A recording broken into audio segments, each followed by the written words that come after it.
আমি আসলে নানাবিধ কারণে একটু দেরি হয়ে গেছে। ২০১৫ সালের দিকে একটা সিনেমা করার কথা ছিল। ব্যক্তিগত সমস্যার কারণে ওটা করতে পারিনি।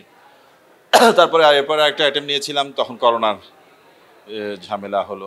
এরপরে ওটিটির কাজে ব্যস্ত হয়ে গেলাম। ওটিটি আসার পর বেশ কিছু একের পর এক সাকসেসফুল প্রজেক্ট গেছে আমার। তো এখন সব মনে হয়েছে যে এখনই সময়, high time to make a film. সেই জায়গা থেকেই আমি এই সময়ে প্রডিউসারের সাথে একদম অ্যালাইনমেন্ট হয়ে যাওয়াতে আমি এই ছবিটা কাজে হাতে দিয়েছি। তো সব কিছু তো মিলতে হয়, মানে proper producer, proper cast, lead proper হতে হয়। এবং নিশার সাথে এই গল্প নিয়ে কাজ করার একটা ইচ্ছা অনেক সময় থেকেই ছিল। তো নিশ্চয়ই এর মধ্যে অনেকগুলো প্রপোজাল নিয়েই ভাবছিল। আমিও অনেক আগে থেকে ওর সাথে এটা নিয়ে আলাপ করছিলাম। সময়টা মিলে যাওয়াতে এখন হচ্ছে, নাহলে আর একটু আগে হতে পারতো। ফিল্মের জনরার সাথে, ফিল্মের সাথে, গল্পের সাথে কোনো মিল নেই এটার। এটা কমপ্লিটলি একটা অ্যানাউন্সমেন্ট। সো একটা একজন প্রোটাগনিস্টের গল্প, একটা হিরোর জার্নি। সো লিড একটা দাগি মানুষ, দাগি তো বুঝতেই পারেন যে এটাকে মনে হয় যে যার শরীরে বা মাথায় কলঙ্কের দাগ আছে। তো তেমন একটা মানুষের জাস্ট একটা মুড ক্রিয়েট করার জন্য, একটা ইমেজ করা। তো জনরা যদি বলেন এটা ড্রামা, অ্যাকশন অ্যান্ড থ্রিলার, এই তিনটে জনরার মিক্স জনরার এটার ছবি না। ওইটা ফিল্মের লুক না, ওইটা সিনেমার লুক না, ওইটা নিশোর লুক। সিনেমার ক্যারেক্টারের চরিত্রের লুক এটা না, চরিত্রের লুক ভিন্ন অনেক। এটা একটা সিনেমাটিক সিনেমার যেটা হচ্ছে যে লার্জার স্কেল অনেক বড়।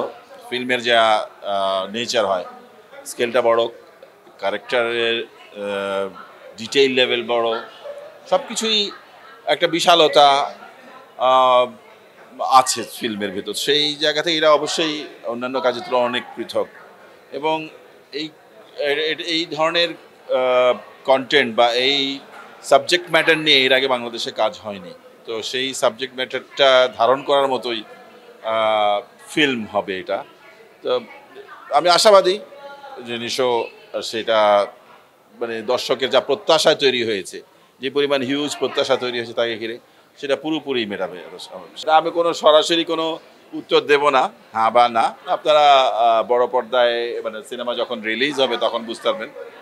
অপেক্ষা করেন, কিছু না বলি এখন। না, এটা আমার ব্যক্তিগত মানুষের তো, আমার তো প্রত্যেক মানুষেরই ছোটোখাটো ভুল, প্রত্যেকটা মানুষের জীবনে ছোটোখাটো ভুল করে।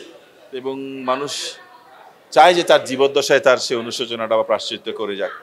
তো সেটাই সেই ধরনের একটা ইয়া তো সবাই থাকে। আমাদের ধর্মেও আছে যে আমরা যখন মরে যাই তখন একজন ডেকে বা আত্মীয় স্বজনরা হাত তুলে জিজ্ঞেস করে যে ওনার কাছে কেউ কিছু পান কি না, উনি আপনাদের কারোর সাথে কোনো ভুল করেছিলেন কি না, এ ধরনের জিজ্ঞেস করে না। সো এটা মানে প্রত্যেক মানুষেরই একটা জীবনের একটা দিকের গল্প, যে এটা এমন একটা দিকের গল্প যেটা প্রত্যেক মানুষকেই কানেক্ট করবে। এটা আমার গল্প না, প্রত্যেক মানুষের সাথে কানেক্ট হবে এই গল্প। এটাতে দুজন নায়িকা আছেন, তমা মির্জা এবং সুনেনা বিনতে কামাল।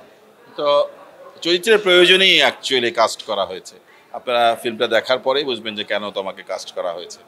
এই মাসের শেষ দিকে শুটিং হয়ে যাচ্ছে, 1 মাসের উপর বেশি শুটিং হবে। তো আশা করছি আমরা ঈদেই আসবো। এটা দেশের 5-6টি জেলায় শ্যুট হবে। কোথায় সেই লোকেশনটা আমরা এখন বলতে চাইছি না। দেশের 5-6টি জেলাতেই শুটিং হবে। দাগি আমার অনেক প্রাণের কাছাকাছি একটি ছবি। আমার এত বছরের কাজের অভিজ্ঞতায় আমি বলতে পারি, যারা আমার দর্শক আছেন তারা আমার কাছে যা প্রত্যাশা করেন, আমার দৃঢ় বিশ্বাস আমি সেই প্রত্যাশা মেটানোর পূর্ণ চেষ্টা করব এবং আপনাদের কাছাকাছি পৌঁছাতে সক্ষম হবো এমন একটা গল্প নিয়ে, যে গল্পটা আসলেই আমার এত বছরের অপেক্ষা প্রতি জাস্টিস করতে পারবে, আপনাদের যে আশা আছে সেটা মেটাতে পারবে। আমার দোয়া রাখবেন, দাগি দেখতে হলে আসবেন।